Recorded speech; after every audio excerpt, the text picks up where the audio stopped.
All right, back for another beer review, and today I'll be reviewing yet another beer from the Smuttynose Brewing Company, and they are out of Hampton, New Hampshire, and this is their Finestkind IPA. So this is an American IPA that comes in at 6.9% alcohol by volume, 76 IBUs at the time of review. I don't know exactly how old this bottle is, but it does have a best by date of October 26th of 2024, and we're just over 2 months away from that date. So according to Smuttynose, we should be more than good to go. So this is an iconic Northeastern beer, whether you want to talk about the New England area or Mid-Atlantic region. Smuttynose back in the day, a lot of people loved them, myself included, and this was one of the earliest IPAs that I ever had. First time I had it, did not like it because I didn't really care for IPAs. Over time, I grew to really enjoy it. The highest I ever gave this one, though, was a 4 out of 5. I've always found it to be a really good IPA. I shouldn't say always, but when I started to enjoy IPAs, I did. And yeah, it's just an old school American IPA, and it's very tough to find this beer nowadays. Certainly, when it comes to freshness, very, very tough to find. So I was happy I was able to find a bottle with a pretty good freshness. And the hops in this one, bittering, Magnum, flavoring, Simcoe, Centennial, and Santiam, and then they dry hop this one with Amarillo, so pretty much an old school hop bill for the most part. So anyway, I'm really looking forward to this one. It's been, wow, quite a while. I say this a lot, probably like 7-8 years since I've had this one. It's been a very long time. So let's give it a pour into the glass here and see what this one's all about. Yeah. Clear beer. That's what I'm talking about. So throw this one over there like that. And yeah, that has a clarity that screams early 2010s to me. Like, it's beautiful.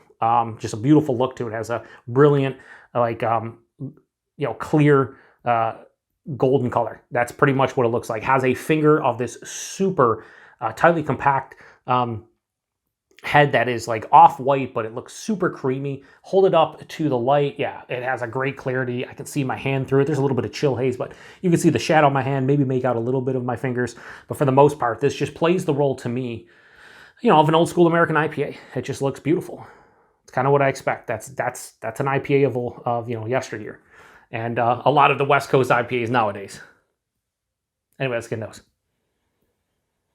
Definitely smells older. And not older as in like the freshness is older, but older as in like it's an old school hop bill. So tons of citrus, orange, grapefruit for the most part. And grapefruit, I'd say, leads the way, like just a white grapefruit, like a zesty kind of orange peel. But yeah, like white grapefruit for sure. There's a nice like earthy, floral, piney resin character. It's not too big. And then I get bread and caramel, and it has like a crusty like white bread.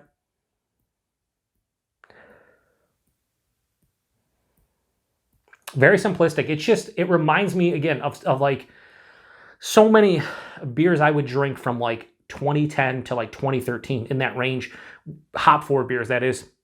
Just so many of them had a very similar aroma where it's like, yeah, that's reminiscent of a ton of different beers from, 10 to 15 years ago. Anyway, I want to get into it. Cheers, everyone.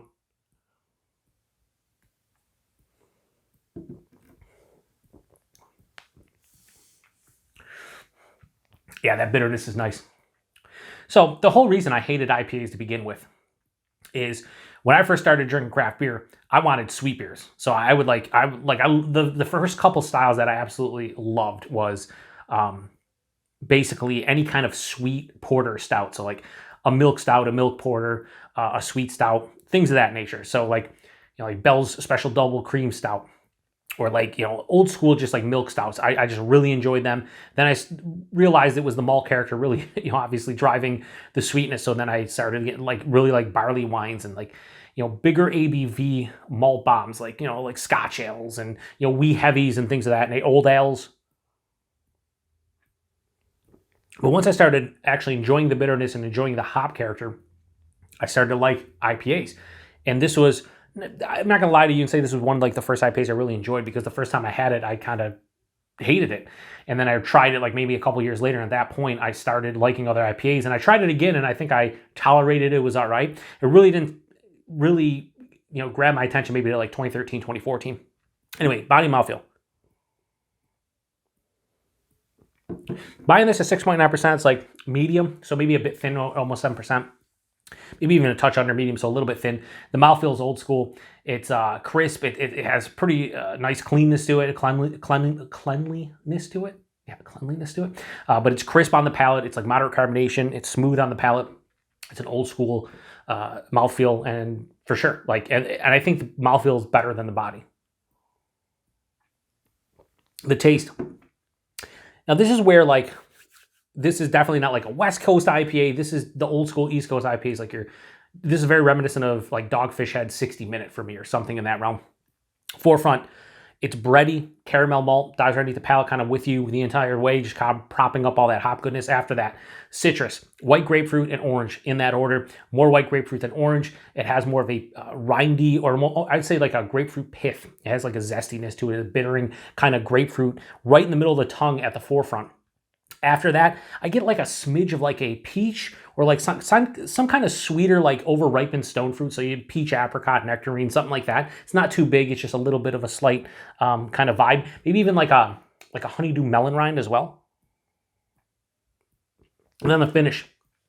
This is not super piney. This is more of that floral, earthy, slight piney kind of resinous quality. This is moderately to a touch over moderately bitter.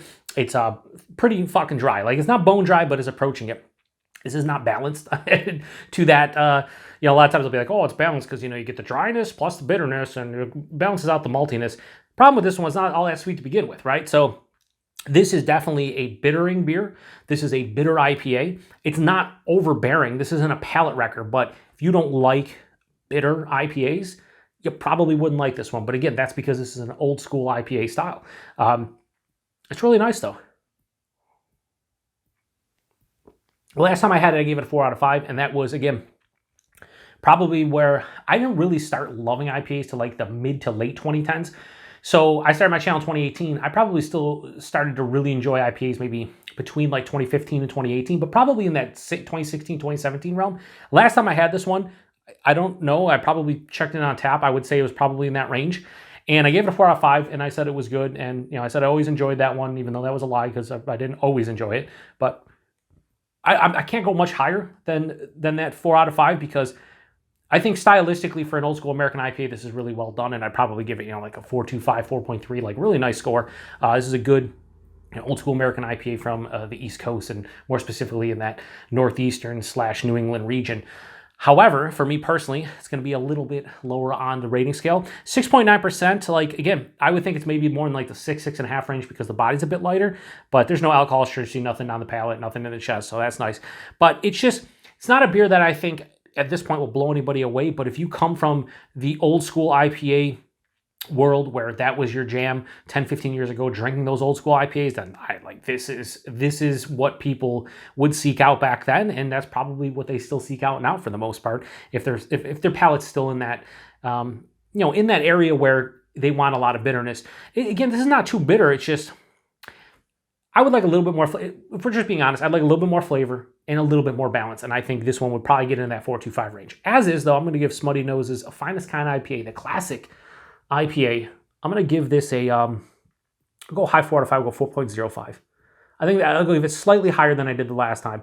It's well made. There's no off flavors. There's nothing bad here. It's just, I think for me personally, it's just not like a super complex, over the top, just absolutely delicious beer. And it doesn't need to be, but it's really nice. And price point availability is proper. We'll talk about that in a second. They also have the Make Mine a Smutty on the back. Their old school slogan, which I think is pretty cool. But yeah, and they do actually have this one now in cans. So I've not seen it, but I've seen the bottle. So anyway, we're going to throw this one over here. Price point availability, typically $11 to $12 six pack. So $10.99, $11.99, that's fine. 6.9% old school American IPA, less than $2 a bottle. Yeah, all day, every day. And availability with Smuttynose, they might have a beer finder on their website, whatever the case may be. I don't really know for Smuttynose. And the only reason I say that is because distro here in the Buffalo, New York area is fucking bonkers when it comes to this brewery. Like, I can go to places and they'll have like a new sour from Smuttynose, or a new release or they brought back a classic and sent in cans, and then it's like, where the fuck's the year-round offerings? Oh, I can't get this. I can't get the robust porter. I can't get the old brown dog ale. Like, but I can get whatever the newest release is. It's kind of weird. And then some other places will just have their year-round offerings, no new releases, no seasonals, no nothing, just like the core 3 or 4 beers they have. It's kind of weird. I wish their distro was a little bit more streamlined and just like easier to understand, but it is what it is. So if you've had this one before, I'm sure a lot of you out there have had this one before. A lot of people, watch and view my channel from the northeastern part of the U.S.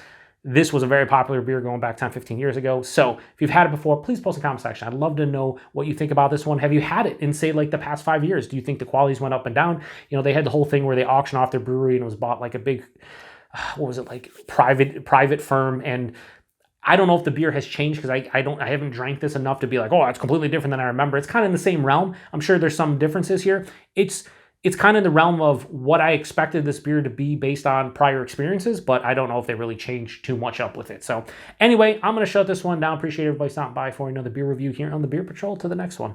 Cheers.